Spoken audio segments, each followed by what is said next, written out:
you wanna bet that I can get you back inside your head before the summer ends and spread a little love.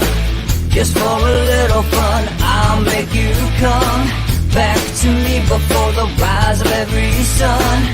Baby, it's meant to be, I know you got a man, but he don't understand. You're gonna be a heartbreaker, you're such a love taker. So just suck me in and you can toss me like a cigarette, 'cause I just wanna be a bad habit, yeah.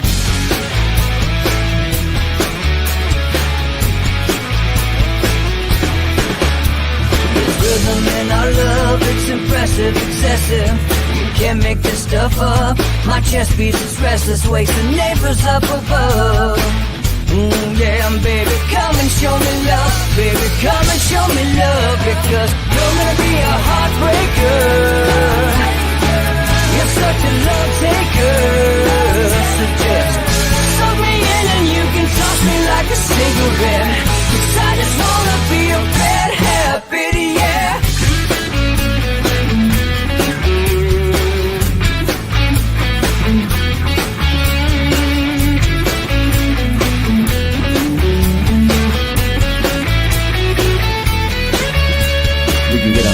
Take a one-way ride, steal us away to find a place we can hide. It wouldn't take much to disappear overnight, just to give in to the need and leave it all behind. 'Cause I know that you know that I know that you want me. You told me, now show me, come blow me away. 'Cause I know that you know that I know that you want me. You told me, now show me, come blow me away. You're gonna be a heartbreaker, you're such a love taker.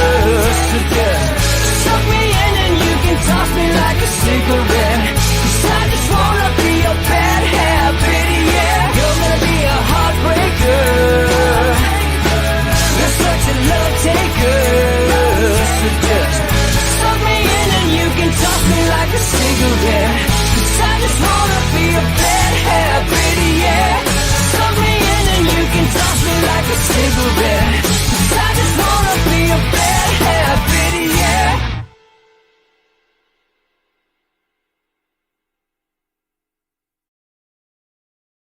And welcome to Inside the Numbers with the People's Pundit. I am your very down-to-earth host, Rich Barris, the People's Pundit. All right, so the Reddit revolution.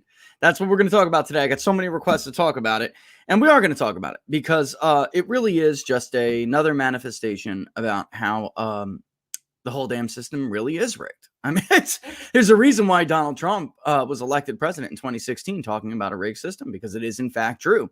And 2020 was basically, like Barnes says, we've said this before, it's true though. The Empire Strikes Back. That's what we're living in now.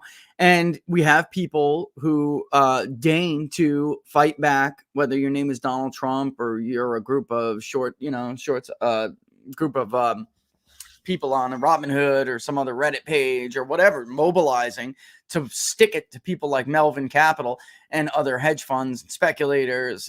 And God forbid the federal government mobilizes against you. They all run on their favorite TV shows. They start equating you with insurrectionists and terrorists, and they're allowed to do it, but you are not. And that is the very important lesson from all of this.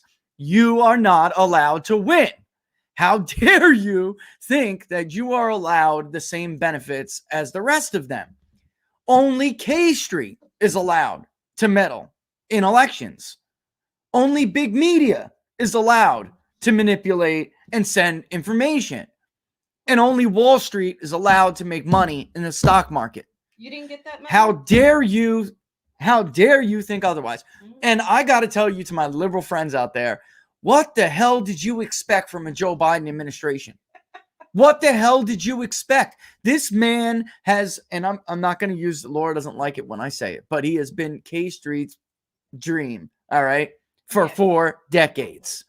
She doesn't like it, so I won't say it. It's not gentleman. And over the Trump era, generally, of course, you have big business Republicans and Wall Street Republicans. There's just no doubt. This is a bipartisan screw the little guy effort. But it is true under the Trump era that Wall Street shifted considerably to Democrats. We have gone over this trend over and over. This is the trend for congressional elections. Okay. Once upon a time, Wall Street certainly still hedges, but there is just no doubt that they decidedly support Democrats. The Democratic Party is the party of Melvin Capital. What the hell are you talking about? Really, if you read some of these tweets, you've really deluded yourselves. You let your hatred for Donald Trump cloud your reason. Go to opensecrets.org right now, and you will see, if you thought the disparity between the securities and investments industry was bad between Hillary Clinton and Donald Trump, that was 3-1. It was 6-1 under Joe Biden, against Joe Biden. Wall Street, K Street, and China, and Hollywood, and Silicon Valley, which is the same as China, bankrolled Joe Biden. Did you expect he was really going to do anything but let the hounds out? Are you kidding me? You're either naive or stupid. Naive or stupid. Take your pick. Both. Or both. But at least one insinuates you have the capacity to learn and grow. Mm-hmm. The other insinuates you're hopeless. So here's the former SEC chairwoman. Her name's Laura Unger. All right. And she says the short squeeze is an insurrection. It really puts a lot of question about the integrity of the market, right? And it really kind of, everybody's scratching their heads over this. What should happen? What is the right thing to do to control this or stop this? Not unlike what we saw on January 6th at the Capitol, right? If you don't have the police in there at the right time, things go a little crazy. And that's kind of feels like what's happening with this. Much different, much lesser degree. It's financial harm, not personal bodily harm. But certainly that's the same kind of, platform created frenzy that people are operating under. And these are very trying times. And that's a peek inside the mind of an authoritarian liberal who cannot live in a flat and level system. They cannot live in a flat and level system. The same way they cannot have an election without their big media handicap. They were bullied on the playground. They were not cool in school. They need the powers that be to help them fight back, to help them win. And now only they are allowed to win. This is why they hated Donald Trump so much. Understand this. Whether you like Trump or you don't, you better wake up. You better hear this and hear it loud and clear. They didn't hate Donald Trump because of his policy. They didn't hate Donald Trump because they believed any of the stupid, ridiculous, very fine people hoaxes or collusion hoaxes or any of the above. They hated him because the system was built for him. And he betrayed that system. And he did it for the little guy, the working man and woman. So you may not personally like Donald Trump, but you better come to understand that's what happened there. That is why they hated him. All right. And notice these people can't even find their own words. Mm-hmm. The integrity of our financial system. Swap out financial with electoral. And it sounds just like this YouTube channel for the last 2 months and everybody else who was talking about election integrity. Just like the entire Russia collusion hoax was a fabrication. They stole the word collusion from the alternative media. I would say the alternative media. They stole that word, which, if you go and type in collusion on People's Pundit Daily, go to Breitbart, go to Newsmax, even before, go to all these websites and type in collusion and start searching back because Russia dominated for so long. You will find WikiLeaks first if you go back farther enough. And the headline was, WikiLeaks emails proved collusion between the DNC, the Democratic Party, and the media.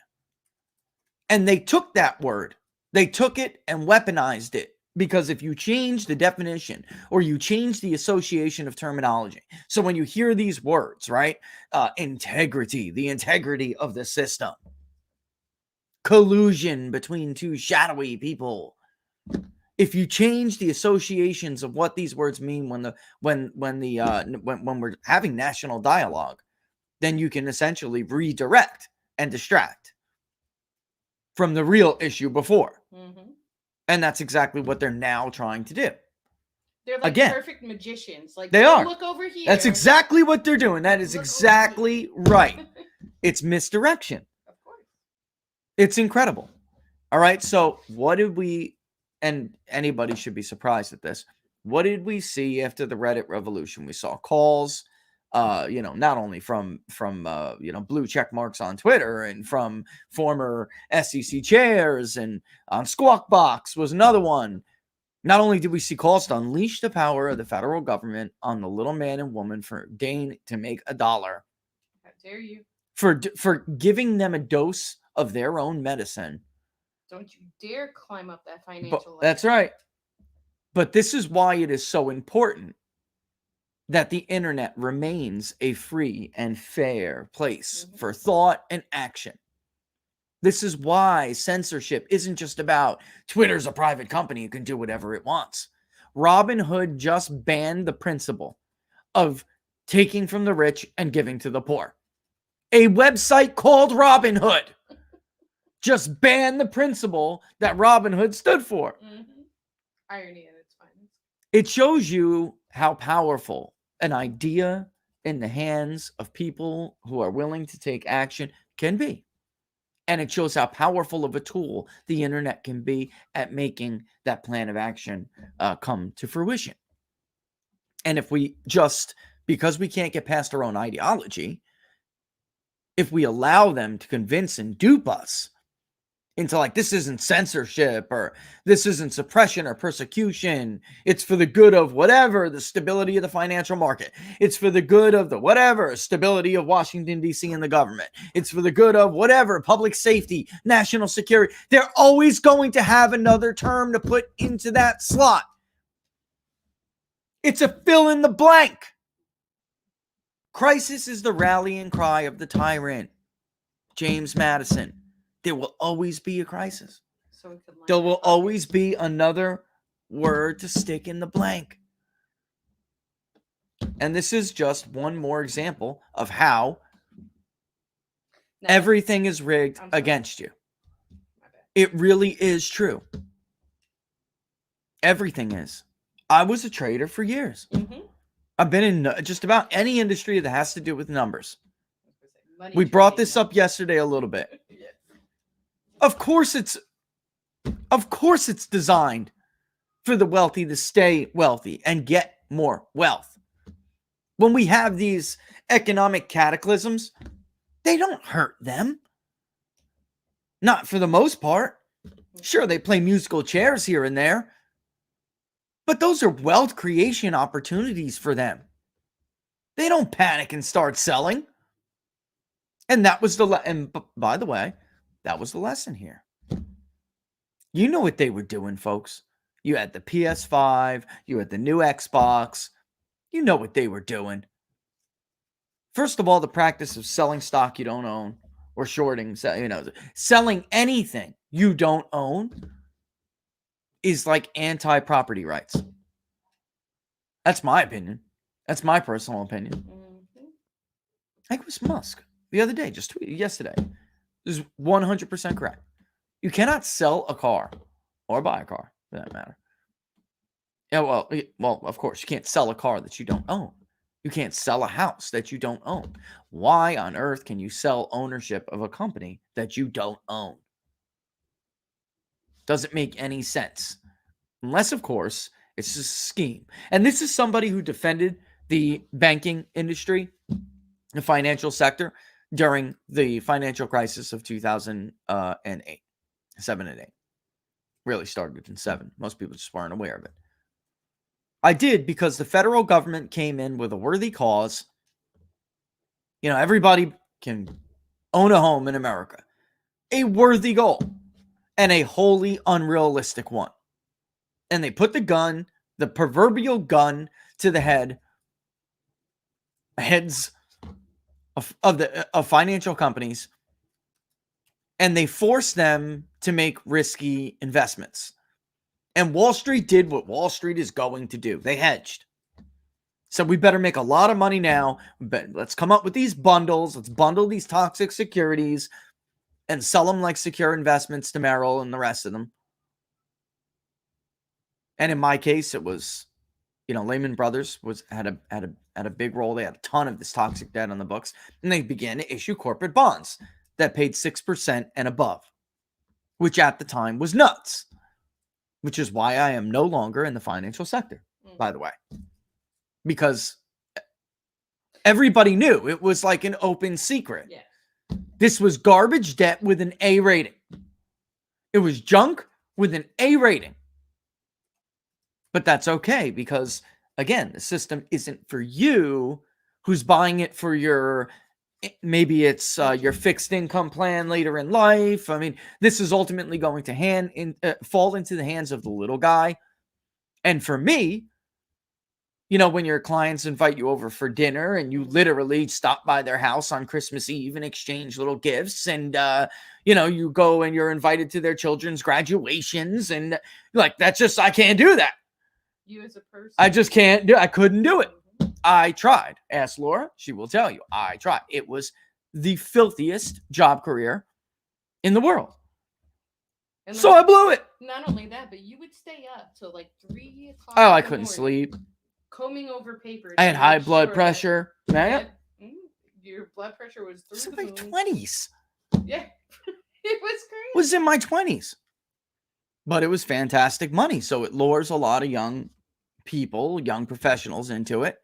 If you got a brain, if you have a math brain, if you got, you know, but it quickly becomes clear that once you're in that system, once you're in the rigged system, which you can work your way into if you do it right, like I did. If you work your way into that rigged system, they protect themselves. And they will come at you with everything they have if you betray them, which is what I did. Mm-hmm. They will come at you with everything they have. But that's why your book came with you, because they valued the fact that you weren't Right. to Well, tell them down. and I did go, a couple from here. Yeah, I don't want to get into the life and career of Rich on Wall Street, but but the bottom line, I'm trying to speak to my experience that once you're in it, they wrap their arms around you, and you're now part of the protected class. And it's like, no matter, you can do whatever the hell it is you want to do to make a ton of money, whether. It's right. Don't you think it's funny? And I used to tell Laura, I'd come home from work and I'd tell her, I can't step out of bounds and do this for a client or whatever it may be. I can't step out of bounds, but I can sell junk as A-rated bonds and never get a call from field supervision. And I'm not talking about a couple thousand bonds here, folks. They were selling blocks and blocks of this garbage. And then all these institutions were disseminating them to actual people. For their 401ks, for their investment plans, for their children's college. Kellogg's. Yeah. It was gross. And if you speak up against it, they'll put you on a platter, or they'll try to put you on a platter. So I don't know. And then, by the way, who created this kind of system? Somebody like a Joe Biden has been presiding over, has been fortifying, and has been serving this system since they let him in about 4 decades ago. He was a nobody, not an intelligent man. He just, it's true. Get over it. He's stupid. He has always been stupid. And now he's somebody who's stupid with his mental health declining. But he got in. He figured out a way in. He tried, in his own words, to whore himself to them, but they didn't take him seriously. So he worked, he basically wore the shoe leather down and he got past the gate. But ever since he got into the gate, he has been a good little servant. Whether it's the financial sector from the credit card companies, screwing you over with interest rates and how they report your credit, really what are predatory lending practices. Mm-hmm. He's been, for them, he's watched their back and he's fortified their position. Wall Street rewarded him and placed their bet on him a year ago. And now they're going to reap those damn rewards. So God forbid a band of everyday John and John Doe and Jane Doe, right? Yeah. John and Jane come around and pool their resources, pool their information, pool their ideas. And with a couple of bucks, if you would have read some of those forums, these people weren't out there like to get rich. And I read one about a guy who was like, oh my God, I can finally pay off my credit card debt and buy my kid something. These are concerns and little wins that this class, this elite class, never has to worry about. They don't have these. They don't live with these concerns. They don't have to worry about it. So it's very easy to virtue signal if you're one of them. It's very easy to look down your nose at the rest of the people who don't have the cushy lifestyle. It's very easy to virtue signal when you don't have to live with the consequences of your own actions because you are insulated. Because you are protected. You're so protected that you could make bad decisions and it's all right. But God forbid they are made for once to live with the consequences of their own bad decisions, whether it's failing the electorate time and time over and having to deal with an outsider who comes in and tries to step in their playground, or it's shorting the wrong position. All right. And for those of you who don't understand, all right, how the market works, if you're betting on a stock to go, let me just make this very simple. If you are betting on a stock to go down and then a bunch of people start buying the stock, it creates volume increases. Volume, I mean, I'm trying to be as simple as possible. There are other things, but volume causes the price to rise and you lose. And you lose your ass. In fact, the amount of money GameStop alone caused these hedge fund people, it's hilarious.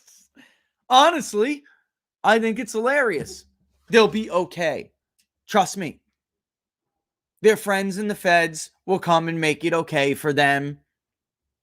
You know, in 08, this is why some of you have watched the show for a while. You may have heard me praise somebody like a Jamie Dimon. I personally like Jamie Dimon. I even somewhat admire the guy. He's the only one who wouldn't take the damn money in 08. They forced him to because it wouldn't work unless they all did it. Mm-hmm. He's the only one who wouldn't do it. I mean, is he part of this? Yeah, he's part of it. But he didn't run his company into a situation where he needed it. And he felt like, you know, why do I have to take this money? Because you all made stupid mistakes. Mm-hmm. Only Jamie Dimon didn't forget that sometimes you have to pay for your own actions. Everybody knows those people are like pigs at the trough. You know, they roll around. They're disgusting. But there is a line. Even on Wall Street, there was always a line. Even among speculators, you know, there's always been a rule. Sometimes you just make a bad bet and you have to pay for it. Sometimes, yeah, I mean, really, I mean, even those guys used to once upon a time had a code. Shouldn't have bought so many tulips.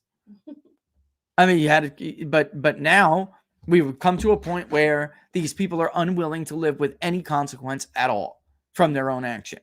They made a mistake. They want the system to rush to their aid. All right.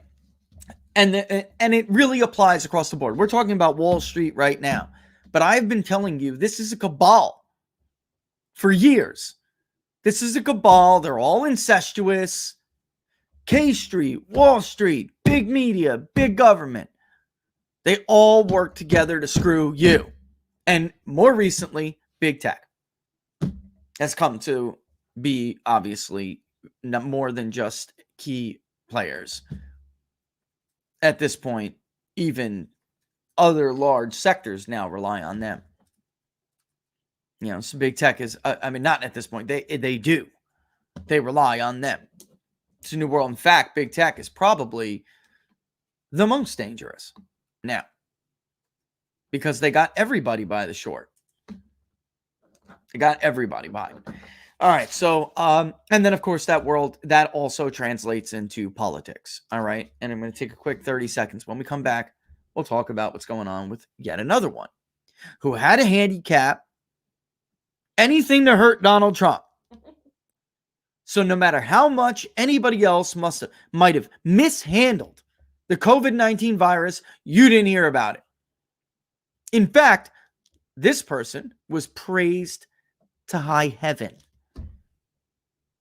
He was put on a pedestal as one of the governors who dealt with this crisis the best and was constantly used as a political weapon to hit Donald Trump over the head with, and even to hit people who were doing a better job, like Kristi Noem and the greatest governor in the world, Ron DeSantis. Oh, I love him. And oh my God, look at what Florida's doing. Look at those crazy people in the Dakotas. You should be more like him. And now look at it. And we're pretending now, and I'll get into it. But we see like others like CNN and the New York Times even pretending like this information wasn't available before. What a load of crap. But they need a head now. Why? Because Joe Biden's not going to do what he promised to do. So the system only the system only lets a head roll when they need a head to protect the rest of them. All right. So they're allowing someone else to go down because somebody's got to protect the Biden administration.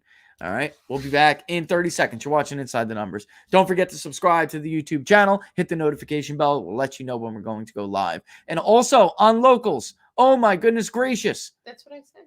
I forgot to hit it. All right. Slacker. Somebody All wants to see your shirt.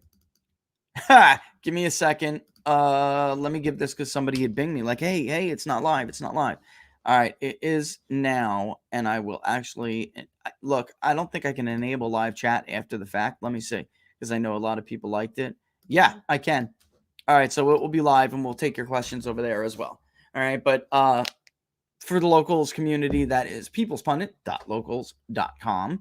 All right, and on the locals channel, I sit around and stew over the weekends, and I don't want to do like a whole show. But I sit around and stew because we're like either reflecting on what happened with the week, or in many cases, they try to avoid the news cycle, the Monday through Friday weekly news cycle, and something will happen on the week. That is where I will go to talk about those things when the time comes. All right. So, all right. Hang with us for 30 seconds, folks. We'll be right back.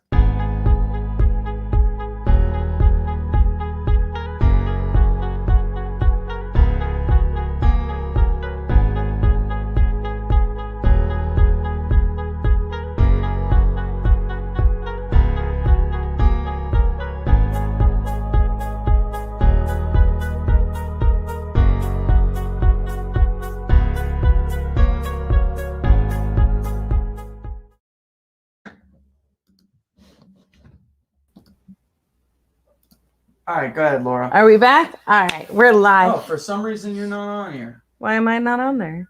You know, love me no more. I know, love you no more. How about now? Nope. I mean, they can hear you. Oh, they can hear me? That's all that matters. I just want to say congratulations to Vince, his beautiful baby girl. I won't mention her name in case you don't want her name to be mentioned, but she is gorgeous. He just had his first girl, and she is such a precious little princess already. All right, my turn. Listen up, Vince. Do not underestimate the power of the daddy-daughter relationship. Okay? Do not underestimate it. It blindsided me. I have been defeated. It did not take long at all. All right, but it is very easy to get wrapped around the pinky finger. In fact, my daughter has been saying, "Daddy is wrapped around my pinky," since she was like 2. Okay. So yeah, it's serious. When you're a father and you have a daughter, I had a son first, and I did ask God, please let me have a son first, so so my daughter can have an older brother. But I did want a girl too, and I can tell you that without a doubt, it's amazing. It's unique. It's amazing. So congratulations, Vince. And God take care bless of you. that wife. And God bless you. I'm sure you'll be a great father. And to answer the other question, we got 2 of these each over here from Jim, our buddy at Susquehanna. All right, he'll be wearing them. I'm wearing them. I'm a pollster and accuracy matters. There's a bullseye on it. All right, and on the back it says, "What say you, Nate?" All right, because it's a little like, yeah, we have to deal, guys like Jim and I, who dare to speak up. We have to deal with these, whatever you want to call them, the smear attacks. They know we're better than them. All right, so they really have nothing to do but resort to that kind of crap. So it's nice to get a little lighthearted when all's said and done. I have been saying this for years, that eventually I'm going to be wrong and they're going to be right. It happens. I mean, that's a statistical probability, but in fact, or likelihood, actually. Well, in normal, if everything was legit, it would be likely, because eventually I mean, statistically speaking, it's inevitable that you will be an outlier. However, because they are so crooked and because they are so ideologically corrupt, even when I overestimate Trump a little bit in Arizona or Pennsylvania, we're still more accurate than them. Even when I overestimate Biden a little bit in Minnesota, we're still more accurate than that. I mean, it's incredible because all of their misses are one ways and they're outside the margin, the sampling errors. Whereas misses that we have had, Jim, I, Robert, they have been both ways. They're two-way misses. And more often than not, I can't speak for everybody else. I haven't, totally analyzed their own polling records in the past, but I don't recall Jim being outside the sampling error at any time. Not in the last 2 election cycles. And I can't recall any of ours being outside the sampling error. Not any of our finals anyway, because things change. I've had people go back and dig a poll up from April and be like, see, this was wrong. April, dude. April. Here's the October one. And in fact, our August polling was more accurate than their October polling. It's incredible. It's really, really incredible. All right. So headline, CNN. Let's get into it. Back to the rigged system. All right. Somebody's got a role here. Mm-hmm. This hack, who Donald Trump once called the stupidest political pundit ever. He's right. Chris Cillizza now works at CNN. He got a promotion there from the Washington Post after he blew the 2014 Washington Post election model, which they were doing for a while until Chris ruined it at the fix, and they basically gave it up. And we've, if you're a show watcher, we've done this to show other people's track records. It was late September of 2014. His forecast declared that Democrats were indeed favored to hold control of the U.S. Senate. Of course, they went on to get clobbered, and they lost control of the U.S. Senate. All right, and that was, big victories for Joni Ernst, for Tom Cotton. We can go down the list. Myriad Democrats went down. Tom Tillis beat Kay Hagan, which was our one and only miss that year because of public polling. So the impact public polling had on the election projection model, which is the only change we've ever made over all of these years, was reduce the weight that public polling has on the election forecast. And we increased the weight that our own polling has on election forecasting, because we, of course, did have Tom Tillis up by 1.8% or 1.6 or something. Mm-hmm. And Tom Tillis won by just under 2 points. But I was trying to be unbiased, and I was trying to be impartial. So I gave equal weighting to all of the polls, and I was wrong. So that never happened again. All right. But Chris, the dumbest pundit in politics, Cillizza. Headline: Andrew Cuomo's COVID-19 performance may have been less stellar than it seemed. No. I would never have thunk. First of all, there are 2 major lies from coronavirus that are now exposed, which were criminal. The lies were so bad. And I mean that. I'm not being hyperbolic. The media lying really rose to the level of what should be criminal. The first one had to do with Trump and the implementation of CDC's testing for this new virus.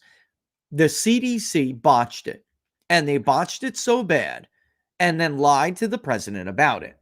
They botched it so bad. I don't believe in coincidences. My BS radar is going off, and I wouldn't at all be surprised if we later found out that careerists at CDC intentionally delayed this to hurt the president, right? Because of the people that work there have connections to others who had been doing nothing but working to take down Donald Trump the entire time he was president.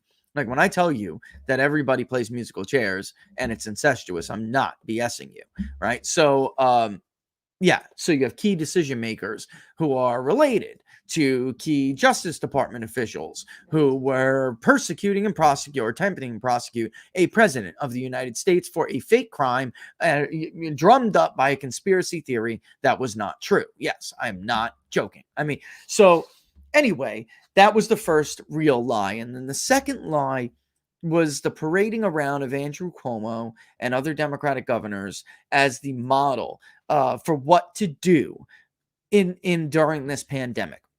Well, it was the model of how to kill Trump's major. I know, right. No kidding. I mean, literally, folks, if the roles were reversed, the media and their Democratic allies would be accusing Republican governors of intentionally executing the political base of the Democratic Party. Do not think for a second I'm taking that too far.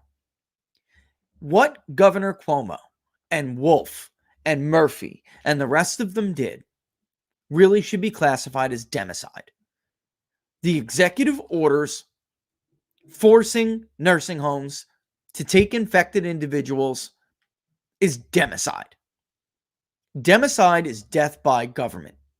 It is the death of people, a person or a group of people, due to the actions of a government. Of course, it was made famous or infamous, whatever you want to call it, by the work of, in the 20th century, on Marxism. And, his conclusion was that no force was more dangerous in the 20th century than Marxists. Nothing else. It was responsible for so much human death. But democide is not exclusive to an ideology or a party or a governing, regime. Democide is death by government. That's what Rommel defined it as. There are thousands and thousands and thousands of elderly, especially at the onset of this pandemic, that very well could and should be alive right now if it were not for the actions of Andrew Cuomo and if not for the actions of Tom Wolf, right, and Chris Murphy. These governors killed people. That is not hyperbolic. They killed people. By the way, one of the HH secretaries,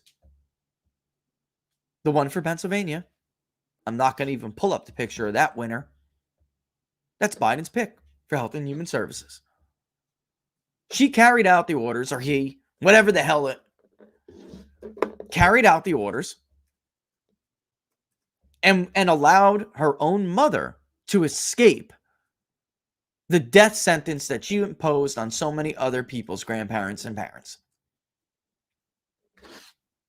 Again, good for thee, but not for me. You see the reoccurring theme here? It was rigged against your mom and dad. It was rigged against your grandmother and grandfather.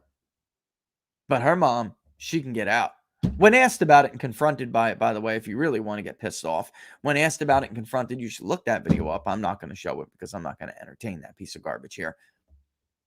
But she said she's a free-thinking Mormon and she can make her own decision. Well, what about my mother and father? What about your mother and father? What about your grandma and grandpa? What about my grandma and grandpa? Why can't they make their own decisions? They were not allowed to avoid the virus, the infection, the way that her mother was.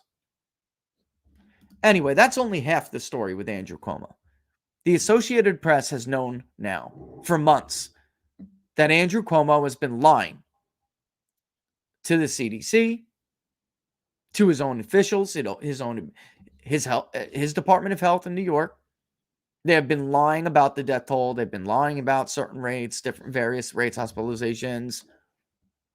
They have known this for months.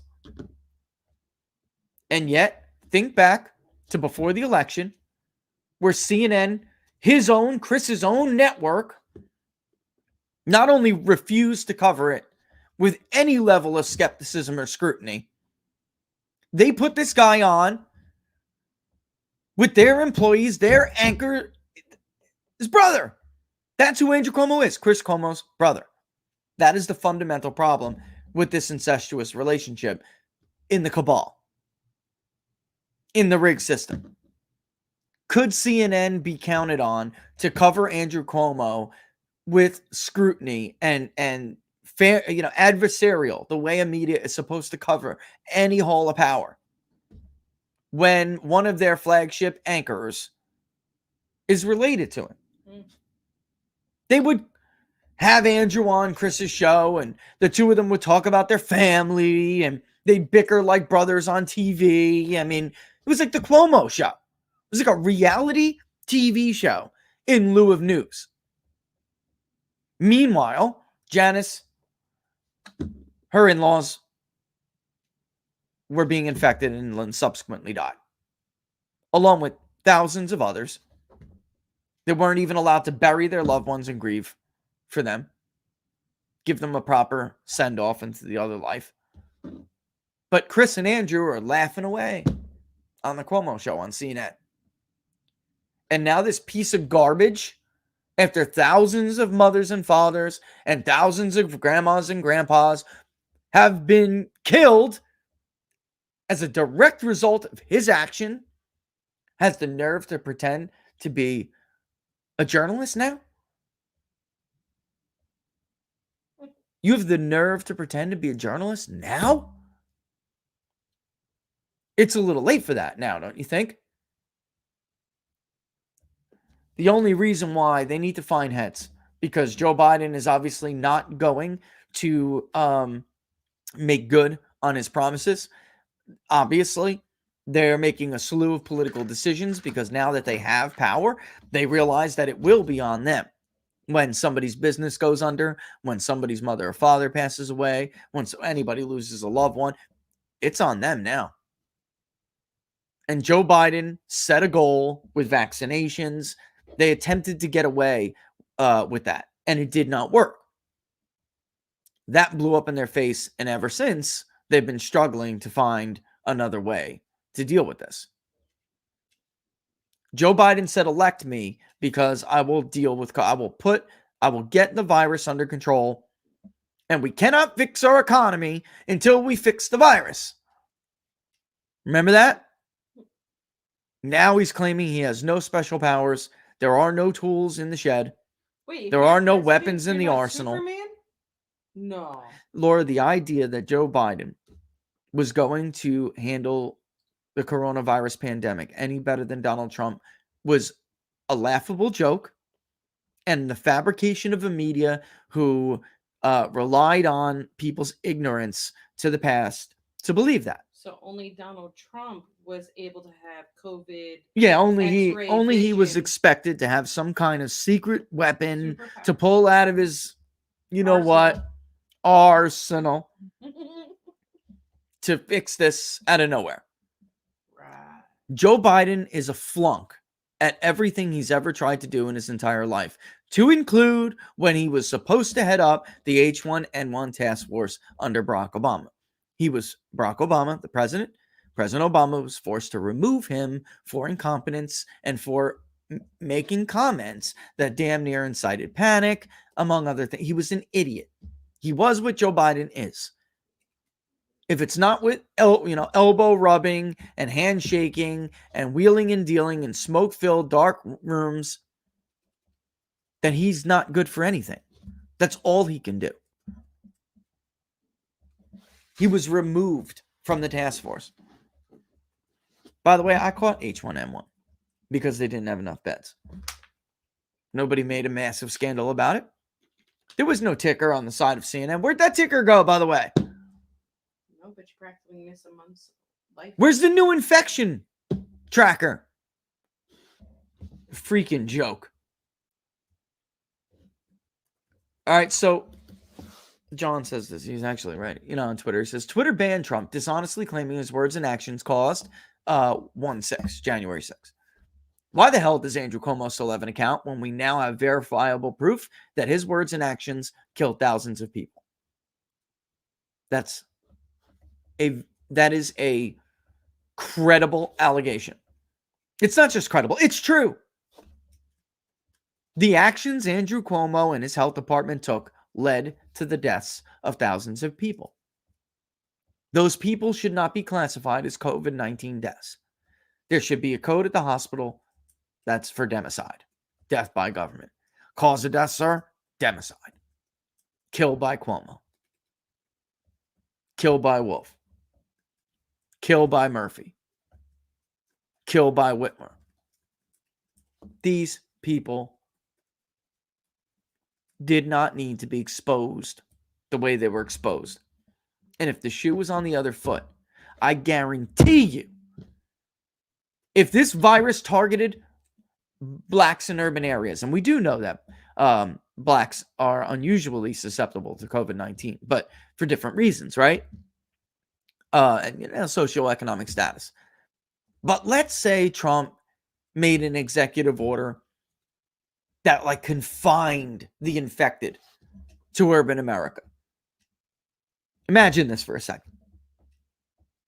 And thousands upon thousands of African Americans in inner cities died from the virus needlessly, unnecessarily, and directly the result of that action, that executive action.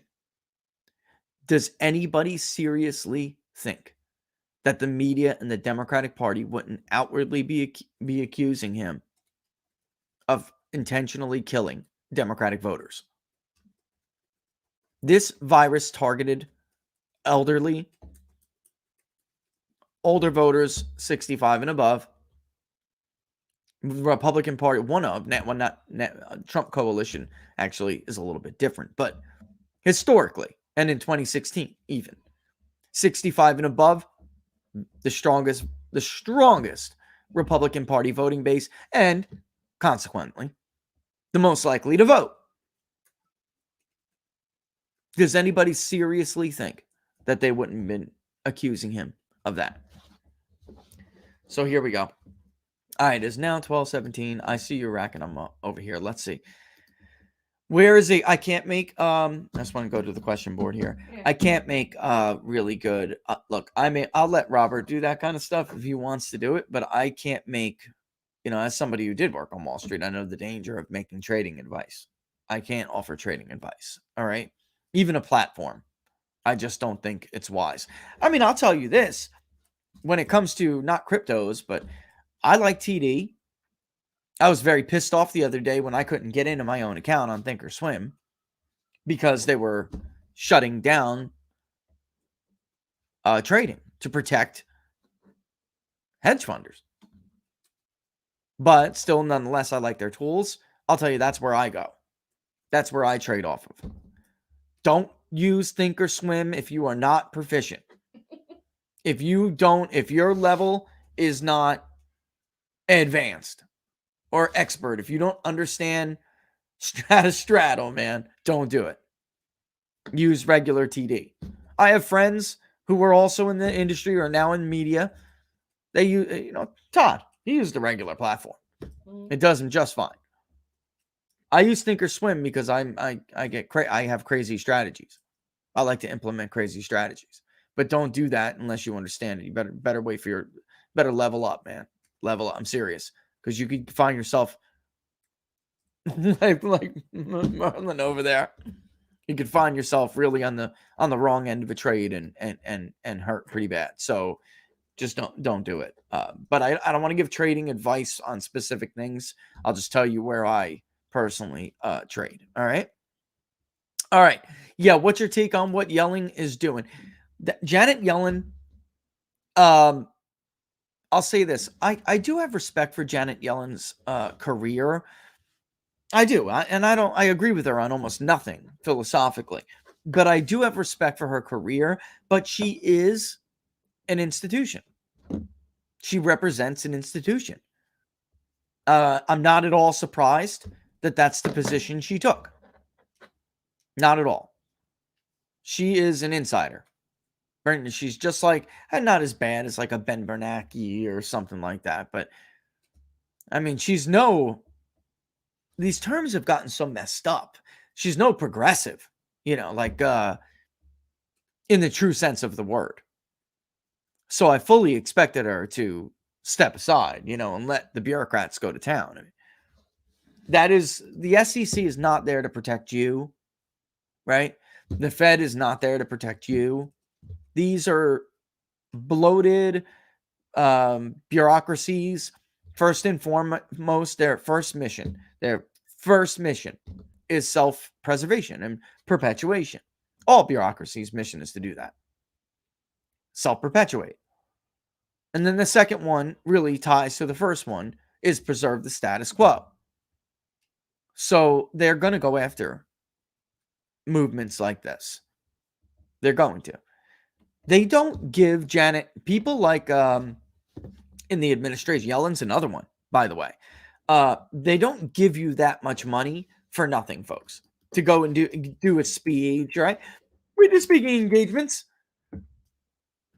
$500,000, $250,000 is not for your opinion. That is not, they're not paying you that much money for your opinion. They're paying you that money because they want something from you. And Jen Psaki's response, when somebody actually asked a credible question, it was incredible. Somebody from the White House press corps actually asked a credible question, and her response was ridiculous. Her gender has nothing to do with it. We're not talking about, she said she's a professional and she deserves that money. Nobody deserves that much money for a speech. My name is Laura. I deserve that much money. They don't give it to them for that reason, Laura. You know that. I know. It's not for their expertise or even their knowledge. Nah, yeah, I mean who they are. Oh, like notoriety. Yeah, their notoriety. That's exactly. Thank you. It is not their notoriety. It's because they are somebody who is expected to be in a position where they can rig the system for them. I mean, really, again, back to that common theme. They expect you to use the levers of government, of bureaucracy, of power, in some way, shape, or form, of institution to help you. Or they expect you to help them. Of course, this idea that, this is funny, Hillary Clinton speeches, 4 years ago, we went through the same thing. And the idea that we're giving that woman or Bill Clinton any money because their last name is Clinton, with those sums, is just ridiculous, Laura. It's ludicrous. They were giving them that money because they fully expected she would be the next president of the United States. You scratch my back, I scratch yours. And even before that, she was the Secretary of State. Mm-hmm. The Clinton Foundation was nothing but a shell to fund that money into. So when she became president or had some other elected office, she could return the favor. It's pay for play 101. And you think Chelsea's going to try? That's a good question. I mean, a lot of people have long asked Chelsea to get into politics. I think, we're not in the 90s anymore, or the early 2000s. I'm not sure somebody like a Chelsea Clinton would have very much electoral appeal. Thank the Lord Almighty. I really don't. I mean, she could run in New York or something because, New York would elect a rat like with a D after it. I mean, and like Cuomo. I can't do that because she's a girl. She's a woman, but you can. But they could elect a rat fink like Cuomo, and or a twit like AOC. Yeah, I mean it doesn't matter. I mean, slap the D next to the name, and you could take your block of cheese right into the mansion. It's unbelievable, but it's true. And but we're gonna get these ridiculous answers at the press conferences. We're gonna get this for years, Laura. For those of you who don't remember, because really to wrap things up here, and then I'll go into taking some other questions. But if you didn't remember, what it was like before Trump, you're now seeing what it was. We're getting back to business as usual now. We're getting back. This is how it was. Don't you dare ask any tough questions. We know what's best for you. The White House is not accessible to anybody. The rich and powerful punish those that try to stand up against them. Donald Trump is gone. There is nobody in the federal government who is going to stand up for the little guy or the working man or woman. And that's another thing that He's gone. infuriates them. The fact that nobody knew the difference because the status quo was the status quo. And in comes Donald Trump. That's right. How inferior they are. That's exactly right. How despotic they are. That's right. So, just put it. You cannot have somebody draw a contrast. Oh, it could be like this? It does. So you're telling me it doesn't have to be like this? Things can really get done in Washington? Right. And that's another thing. And I know that because I've heard some of them say this before. Mm-hmm. We look like idiots. We look like idiots. We've been promising to do this for years. And the failure to repeal Obamacare left a lot of bad taste in a lot of Republicans' mouths. They felt like Donald Trump forced them to vote on that. And they didn't appreciate him calling them out or making them show their hand. He didn't appreciate it. They were good voting to repeal Obamacare when it was symbolic and there was no real possibility that it would ever be repealed. No, it was a show vote. Yes. They were okay doing show votes. But do not try to pierce the veil. Don't show this for the charade that it is. And that left a bad taste in a lot of people's mouths. And really, I mean, the one to blame, there were two people to blame for the failure of Obamacare, and it was Paul Ryan first and John McCain last. I mean, I have never seen something so petty and small. You choose to go out like that. I had a VA doctor. He's a mental health guy, but he's political. And I was talking to him, and he's like, I'm not a doctor. I'd have to examine him, but there is something to be said for any human being who chooses to spend their last moments in that state of bitterness. There's something to say about who they are and their mental state of mind if that's how you choose to leave this world. Well, that goes to show you how small his ego is. Very small man John McCain turned out to be. Not the whatever you want to call it, admirable, not the admirable man that he was put out. Yeah, the image they portrayed him as, that they sold to Republican voters for the nomination. I mean, it's a total fraud. And let's get real. The thing that gets me is these men who tried to become president become so bitter that they couldn't do it. Yep. So they wanted to take it out on Donald Trump because how dare he get it? That's and right. Not them. The John McCain's, the Mitt Romney's, the John Kasich evens. Yep. Kasich. Yep. It's just ridiculous. It was this level of jealousy. It is. It's yeah. Molly Hemingway. For years, I really couldn't figure out what it was, and I saw politicians, I saw media do it, and one day she just said it's immaturity. It's immaturity. So your mind for many years, you toil over, you're thinking over what is it about them? What is the flaw? They're their character flaw, because they talk about character so important. What is this character flaw that I just can't identify in? But she was right. Normally most Americans won't think like that, because when you think about leaders, you it's almost like this necessary level of maturity to be able to even get to be one of those people who make the decisions, to make the big decisions. So you don't think, well, they're immature. But that's exactly what it is. It's absolute immaturity. And she said it one day, and I was like, oh my God. That's it.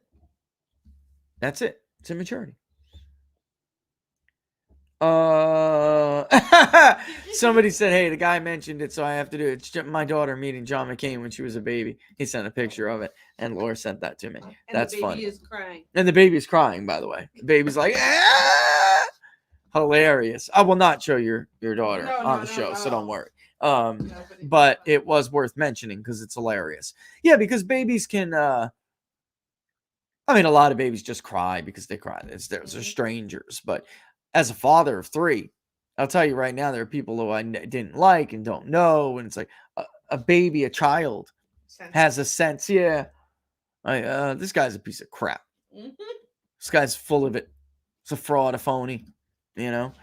All right. So I am going to, but we have any more? Are we out of super chat questions? Did I miss super chat questions? No, I believe you covered them all. I'm just I think saying, I did. I like Green Mirror's idea. Let's just all go to barter and trade. Like, if I have a cup of sugar, you give me a cup of milk, and then we'll really screw over the system that way. That's right. Imagine if we went to barter and trade. What would they do? They have nothing to offer. No. They don't produce anything. This is the problem with this. And by the way, I love that comment, Lori. That's why I wanted that up there. But they don't have. Do I have the graph, or do I usually show the live link? Yeah, I guess I usually show the live link. But that is the danger, I guess, of this evolution of citizen legislatures to political careerism, because they have nothing to offer society anymore. It wasn't always like that, and absolutely was not supposed to be like that.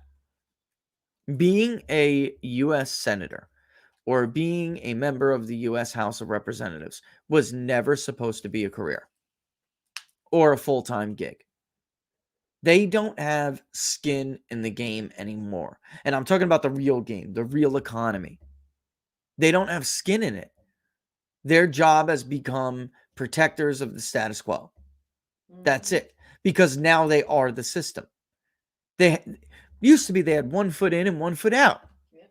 Now they have both feet in. They get rich off of it, and in fact are dependent upon it. They have no incentive at all to advocate for the little guy, for the working man and woman, the middle class, whatever you want to call it. The average U.S. citizen, they have no incentive to advocate for them anymore. All of their incentive is to them and their power and the status quo, and to their special interests, their benefactors, rent seekers. Mm-hmm. That's it. Why term limits really would that's one of a lot of this. Yeah, and by the way, I got to redo Our Virtuous Republic. I can't believe how many copies this thing is selling. It's like 70. I mean, it's not selling like a ton of copies, but it's like 10 years old. I got to redo it, and maybe I'll add a modern twist to it. It's just that I want to do with the book with Barnes first. But in that, we talk about term limits and why people do advocate for term limits as a way to wrest power back to more representative government. And the reason is because DC is based on seniority. Power in DC, in the Senate, in the House, and now even in bureaucracies, power is based on seniority. And when they took away the state legislators' ability, the legislature's ability to not only appoint but remove U.S. senators, they really opened up all hell on the rest of us, because they made it easier and cheaper for rent seekers to buy their preferred legislation. So when you understand that, then you think, well, all right, term limits. You got to term these people out. You got to make it more costly for special interests to get their preferred legislation through the buying and bribing of politicians.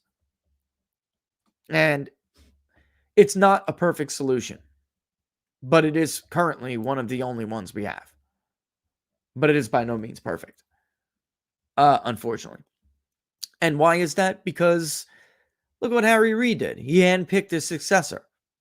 Mm-hmm. That has to be part of it too. Harry Reid should have no say in who the next Democratic candidate for U.S. Senate in Nevada will be.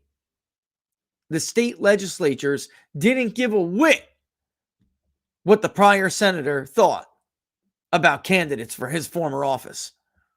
They didn't give a damn. He had no say in it. Thank you for your service. Go home. All right, let's see what we got. Sabrina, what do you think about Ted Cruz's new crusade for term limits? All talk or a real effort? Ted Cruz's crusade for term limits is a real effort and always has been. I do know that he is a believer, a true believer in term limits. He is. I can answer that one. I know that personally, actually. But again, it's not a perfect answer.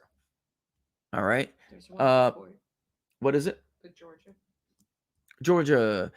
Who should the GOP nominate for Georgia Gov if Vernon should fight Warnock? I don't want to be a kingmaker yet in Georgia. I don't think somebody has rose to that level yet.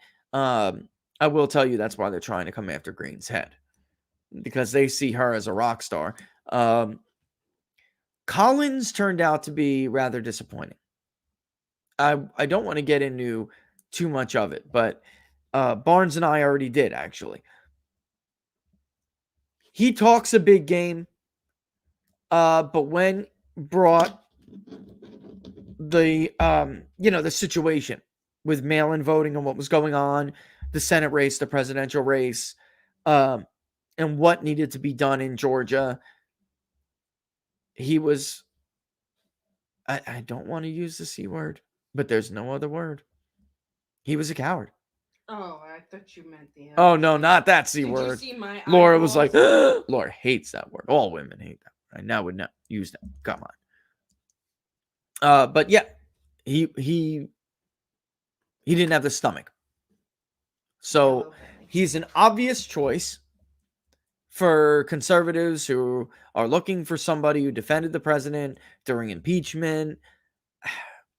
I think that right now somebody else better rise to the ranks in the state of Georgia. Somebody else better. The bench is not deep. It is not deep. All right, but that's a great question. And I do think because Vernon does have legislative experience, because of his former position in the House, I do believe that he would make a better Senate candidate against Warnock. All right. So One last one. there is one last one. Yeah. What do you make of Kevin McCarthy at Mar-a-Lago? Good or bad? Kevin is there to. Kevin understands he's worried about the infighting. All right, about the political infighting. However, at this point, Donald Trump needs him for nothing. Mm-hmm. He needs him for nothing.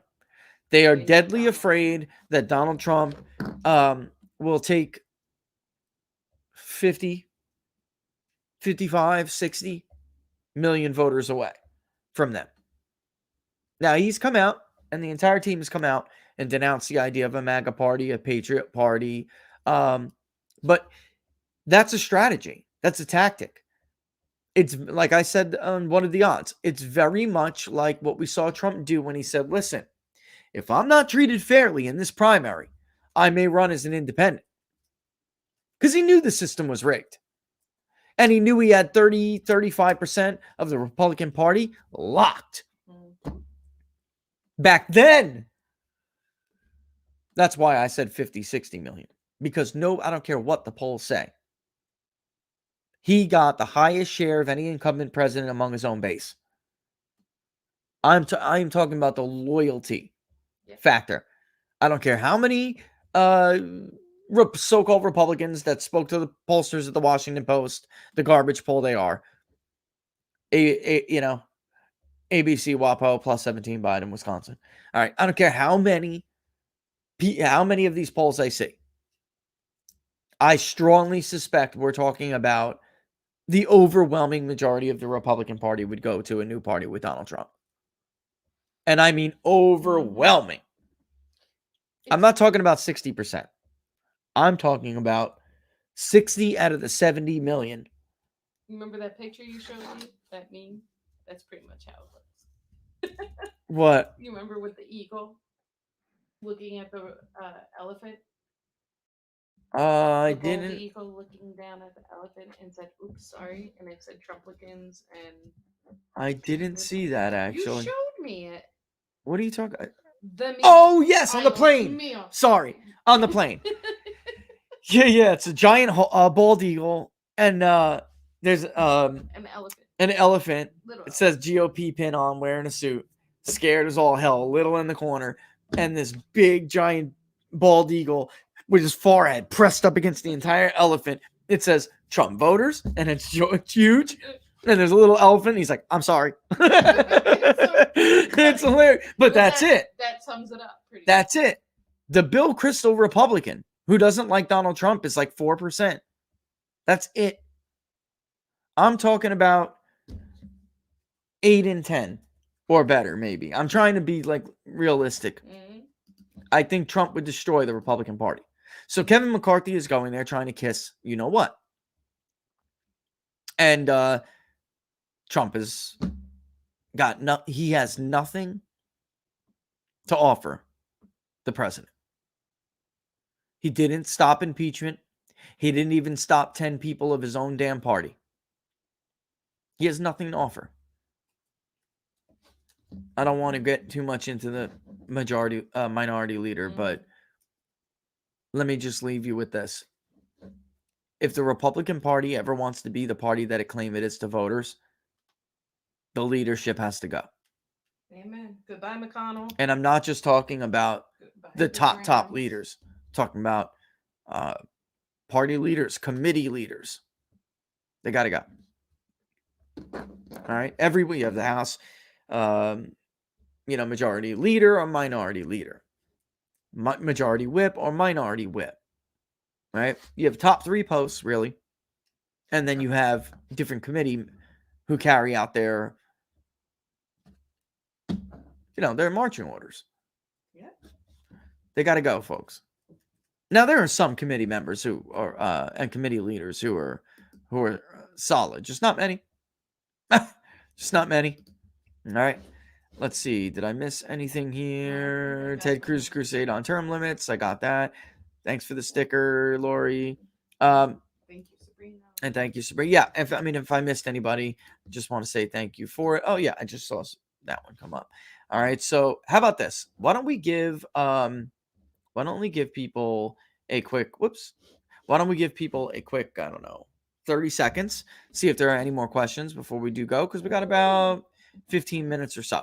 I'm going to get a drink of water. We'll be back. Hold tight, guys. You're watching Inside the Numbers. If you just joined, do not forget to subscribe to the YouTube page and hit the notification bell. That'll let you know when we're going to go live, because I see there's new audience members here. And don't forget to like the page if you're watching on Facebook. Like the page People's Pundit Daily. But of course, you can find us now on Locals, peoplespundit.locals.com. Yep, peoplespundit.locals.com. All right, so we'll be back in 30 seconds. Get your questions in.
And we're back. Yeah, check locals real quick before we do the rest, okay?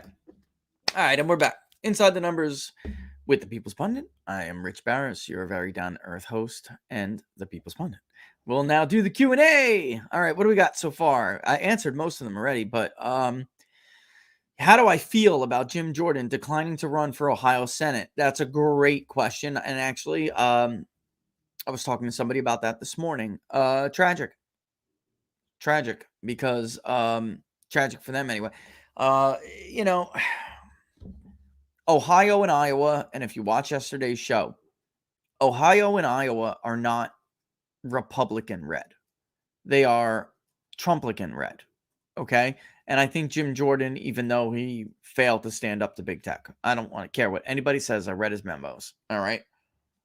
He failed to stand up to big tech. He talks a good game on Hannity, but when it comes down to it, he didn't get it done. All right. 2 years. They had the House, the Senate, and the White House, and they failed to see the real dangers to their coalition and the real dangers to free speech, the real dangers to political dissent in this country. And Jim Jordan was a part of that. I can tell you that. All right.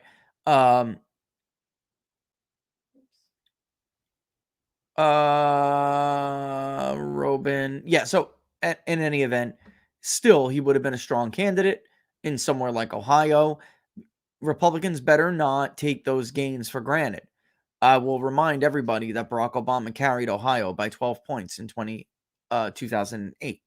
In 2012, he carried it by 6 points. Yes, a 6-point shift, but still, nevertheless, a pretty comfortable win, and only 2 points, 2.5 points below Donald Trump's recent win. Donald Trump carried it by 9 and change, around 9, almost 10 points in 2016. He carried it by 8 and change in 2020, and Ohio roughly the same. So I would not count on those states reliably remaining red. Now, it is true, Ohio probably would resist a national shift more than Iowa would, because, truth be told, Iowa always voted to the left until Donald Trump. Iowa voted to the left of Ohio. Not by much usually, but they did. In the era of Obama, they voted considerably to the left of Ohio. All right. By what? 8 points and 6 points. 8 points. Actually, both times. Yeah. 8 points respectively. 8, 9 points. All right. So it is possible. And then in 2018, we saw Democrats make gains there. They lost some of those gains, but Republicans should be representing, if they were true to their principles and they took up the Trump mantle, they would be representing every single one of those districts in Iowa. We went over that yesterday. That last district, that can go. If they don't botch this in 2022, that seat will be red. All right. So it's unfortunate because in Ohio, there still is a Portman Kasich contingency plan. And someone like a Portman is acceptable to both wings of the party and independents. It does pretty well with Democrats too, just a different kind of Democrat than Trump. So that's why he is, he won with the level of support he did, but I'm not sure that's the case today.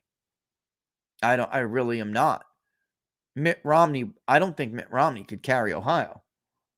As red as Ohio has gotten over the years. I can't wait to see. I don't think John McCain, Mitt Romney, even John Kasich at the presidential level. People forget he barely won his first term there. Barely. During a year that was a wave. They don't like that brand of republicanism. They like Trumplicanism. It's very, very different. All right. And so there's the question about Jim. As of right now, Robin, there's no way that I can do that on locals. And he's talking about like combining the subscription. Yeah, There's no way. If there becomes a way, we'll figure something out like that. I mean, if you are a subscriber, I guess you can one subscription. You know what I'm saying? Or well, either way, we're gonna get the video feed on People's Funny Daily too, and we're looking into chat rooms. Yeah, we're there, trying to so- figure all that out now, but Twitter, I guess, is permanently banned. We're not banned, but they I just am. refused. Yeah, but you're not banned. You're just suspended. And they don't. permanently suspended. It says permanently? It won't let me. Yeah, but just because it won't let you is not the same thing as them declaring you permanently suspended. The same thing with People's Pundit Daily. It doesn't say that we're suspended forever. It's because It they said don't want a temporarily lawsuit. suspend. They just refused to answer. I mean, we've been off for a while, so this has been a more effective way of reaching people.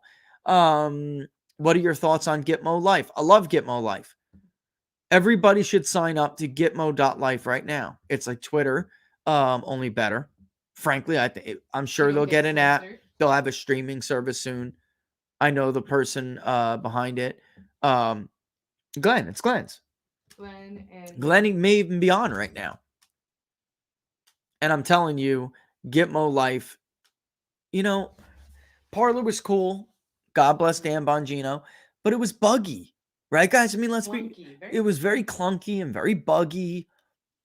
And Gab, which I can't get on. it spins and spins. it's got Gab has always had a lot of problems. Outside of the fact that I just never got with Gab. It's got problems. Gitmo Life's UI, its user interface, is much more user friendly, and there are many more options. In fact, and did I show people the other day? Didn't I? Just for everybody who doesn't know what we're talking about. And today I have my light theme up, so let me share my screen, and I'll show everybody what Gitmo Life looks like. Okay, this is Gitmo Life. I got to put a graphic banner behind it. Okay, but I posted there just a bit ago about the video. Look at their trending. We are real banned. You can see TD Ameritrade is trending. What I love about this is how they have, I'm a data visualization guy. They're just I don't know. Their user interface is so much better. And look at their settings. I don't think there's anything in here I'd show, but you can do so much more. Their settings, it's robust, man. They have an API. So if you want to stick if you want to integrate with it, and by the way, there are a lot more integrations that I do know about some of the stuff they have in the mix. So sounds, plugins, sidebars. You can even do, for those of you who know what I'm talking about, style sheets. I mean, it's crazy. It's crazy. I've officially switched to where I find People's Pundit more informative and valuable than Rush. God bless them. Listen right now. Yo, amen, man.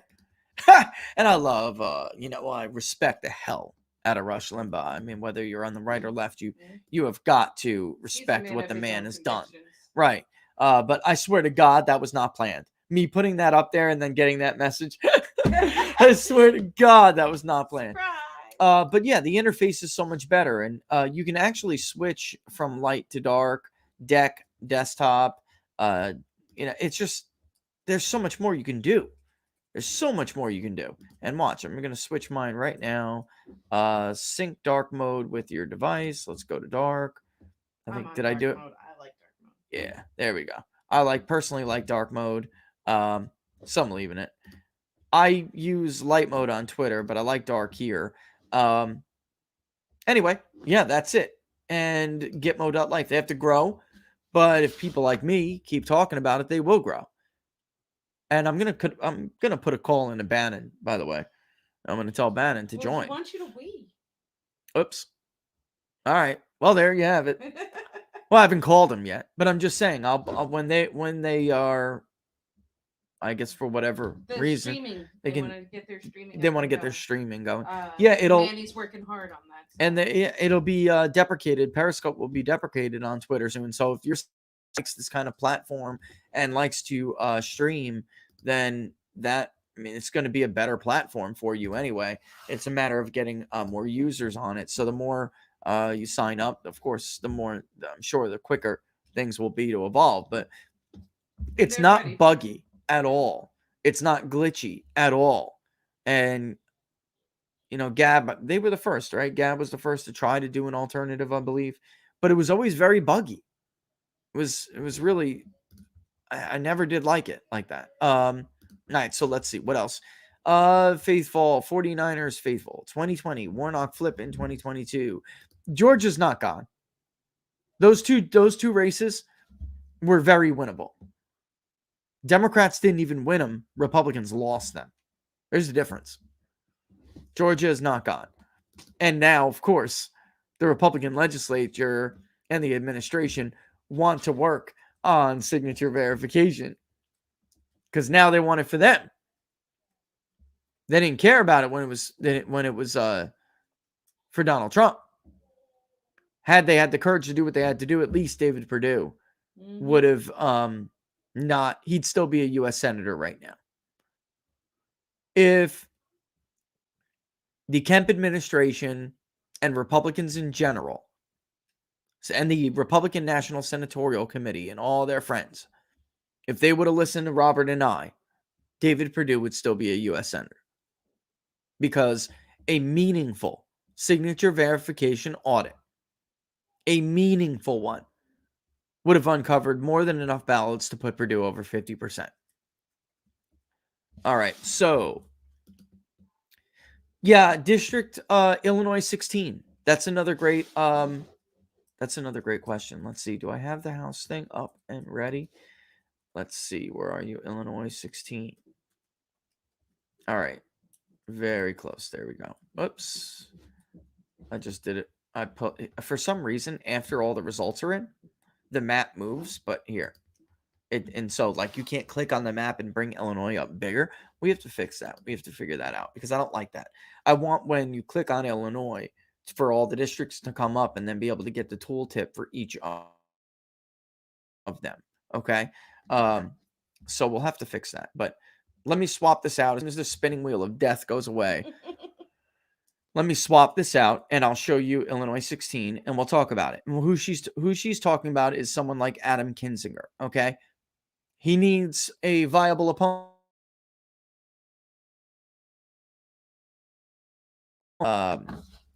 All the bells and whistles.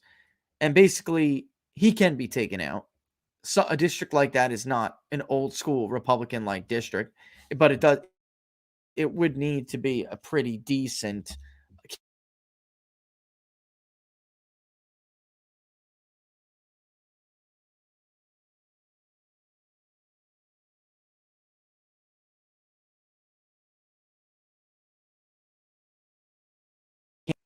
You guys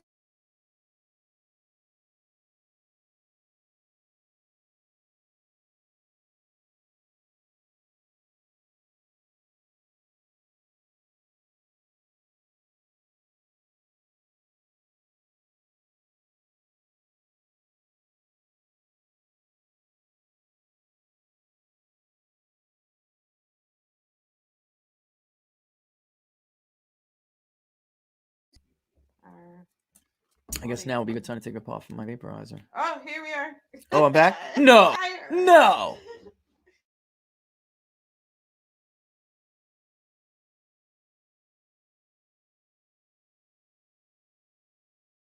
It'll come back. Oh, there you went. Yeah, it'll come back. Give it a second. It's the browser. This is why I badly, badly want to go back to Wirecast because you're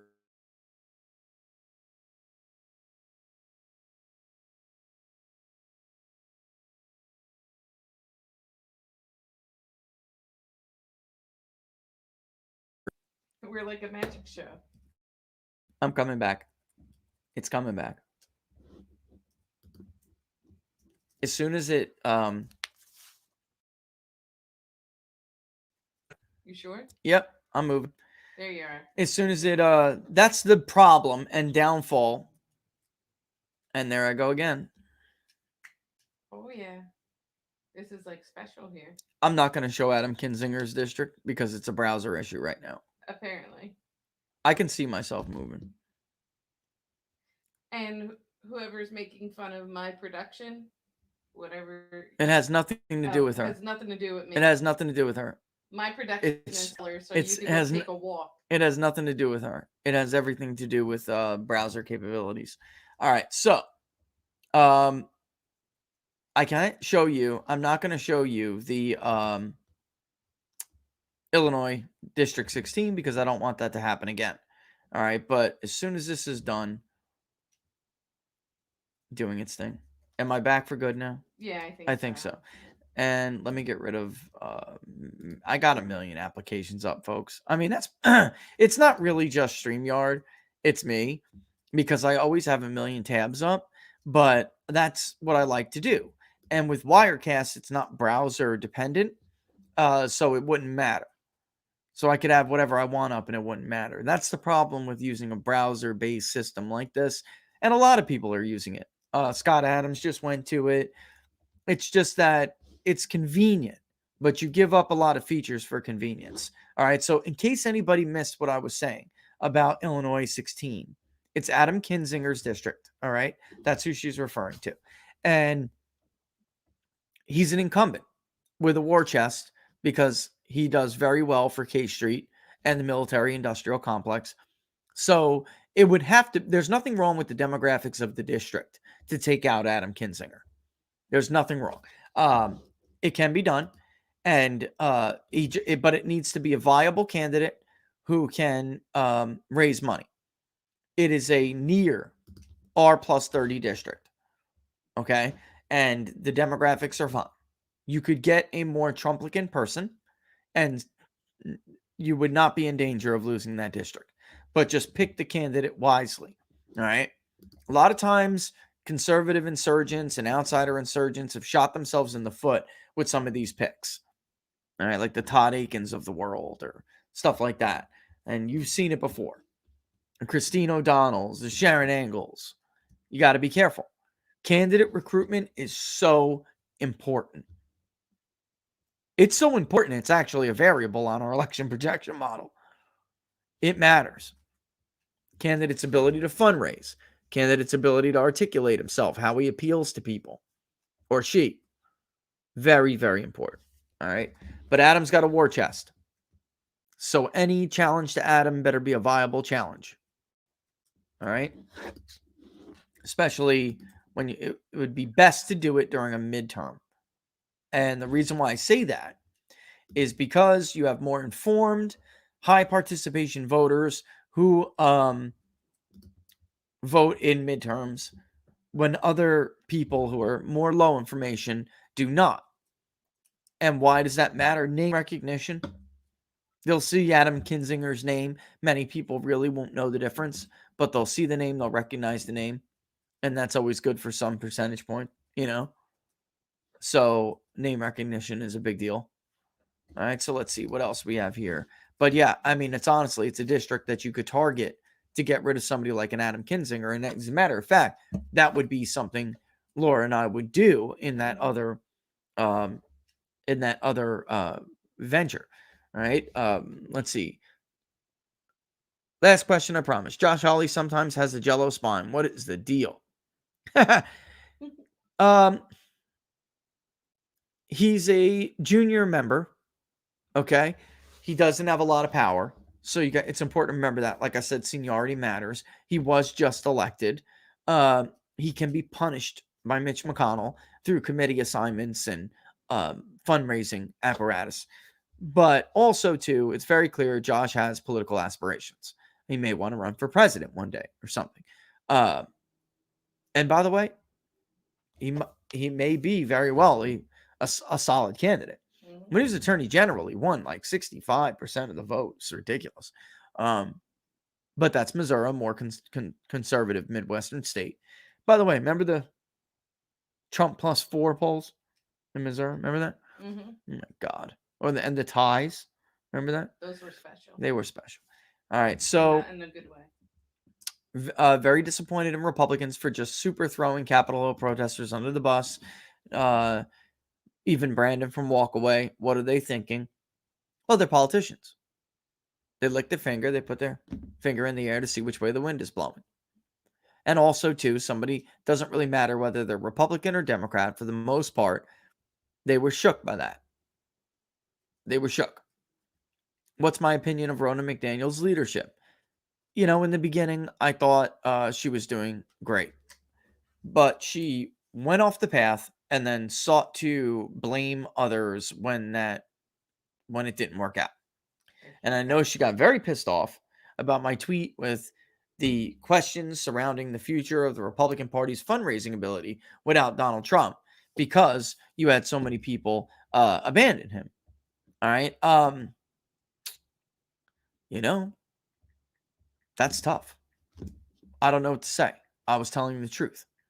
That's what I do Truth over hurts. here. Truth hurts. I've always had a good relationship with the RNC, media wise, but I'm not a mouthpiece for anybody. Get over it. But she was a prolific fundraiser in the beginning. Nobody worked as hard as her.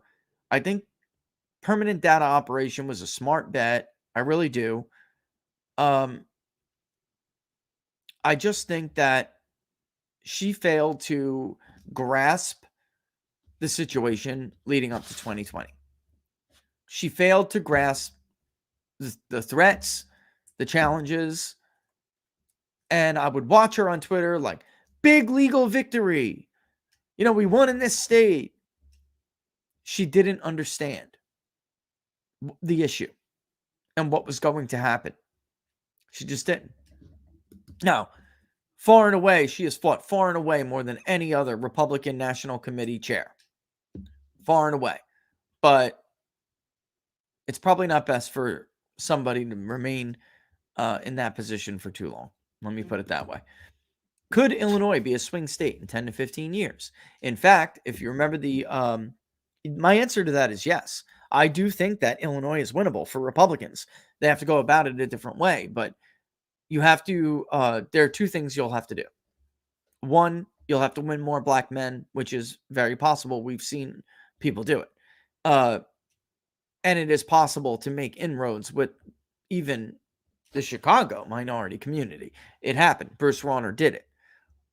He couldn't hold him, but he did it. And then also you have to bring out that working class voter that does not vote as much. Trump did a lot of damage in Illinois this time. He did. And I will say this, that if you were watching yesterday's show, you'll see that blue states are, like California, for instance, are losing quite a few no college degree working class residents to other states like Arizona, Ohio, Texas. But the second tier states, Illinois consistently falls under that. And the same is true in New York, by the way. They're gaining more. These are blue states that are gaining more college educated, political class, professional class people, yuppies, elites and wannabe elites, yuppies. But they're losing middle class and working class people. So over time, if Republicans can make significant inroads with minorities, it could change. It can change the map. It absolutely could. All right. So, I don't know that much about the riots that question is talking about. Yeah, Peter, you're talking about Michigan's 3rd congressional district. I thought getting rid of Amash was a win, but Peter has seriously been a disappointment. Yeah, things can, and you see Cheney getting killed in some of these polls. 2 years is a long time in politics. That's why you have to keep it fresh. Got to keep it fresh. And again, has to be somebody viable you can run against these people. All right, so is Kemp looking for a retirement, local, international, without extradition treaties? That's funny. I thought you were serious. That's a joke, though. All right, so yeah, with that in mind, it's 10 after 1. We're 10 minutes over 1 anyway. Yeah. So with that in mind, we'll boogie. Don't forget about the Don Smith Show at noon tomorrow. I always come on around 12:30, but if you guys have not caught Don's show, it's a fantastic show. The Don Smith Show. It's on Blog Talk. It's moving to video soon, but we do a weekly recap there every week. Known Don for years. Fantastic material. All right. His slogan is where it's okay to be a conservative. He is absolutely a conservative, but one of the most entertaining shows, and thoughtful. Don probably gave the best interview of Donald J. Trump I have ever heard, ever. So he gets a lot of good guests, and check it out if you haven't been able to. Monday, what are the odds? We're back. I was traveling, but we're back. All right. So don't miss it at 2 p.m. Eastern Standard Time on Monday, and then we'll roll for the rest of the week into inside the numbers. My locals community, peoplespundit.locals.com. All right. Keep an eye out this weekend for short clip videos. And by short, I mean, or I'm supposed to mean 5 to 10 minutes. But the ones I've done thus far have rolled into 30 minutes. I don't know how to keep it down. No, not you. I know. It's almost like I was like born with the gift of gab or something. Like you can't. Little did you know I'm not like comfortable speaking. Oh, no, not you. No, I mean. You don't like to talk long. And also, too, when I get the speech that I gave to the Lincoln Club about the future of the Republican Party, I will put it up. Okay? So, again, keep your eye out on locals for all of that.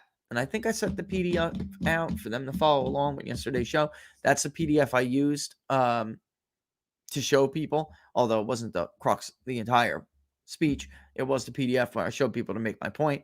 All right. But, all right. So all of that aside, I'm going to leave you for the weekend here. All right. Don't forget to like the page, People's Pundit Daily on YouTube. Hit the notification bell. That'll let you know when we're going to go live. All right.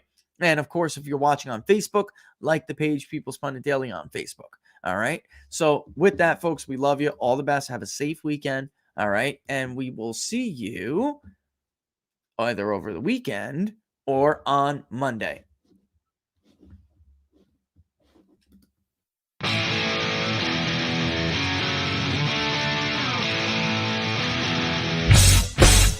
How much you wanna bet that I can get you back inside your head before the summer ends and spread a little love.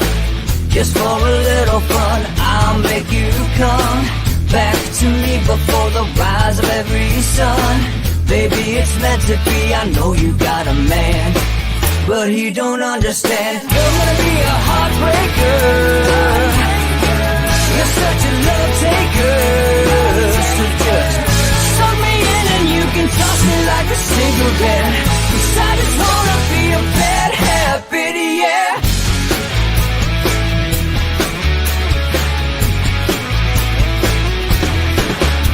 There's rhythm in our love, it's impressive, excessive. You can't make this stuff up. My chest beats, it's restless, wakes the neighbors up above. Yeah, baby, come and show me love. Baby, come and show me love. Because you're gonna be a heartbreaker. You're such a love taker. So just suck me in and you can toss me like a cigarette. 'Cause I just wanna be a bad habit, yeah.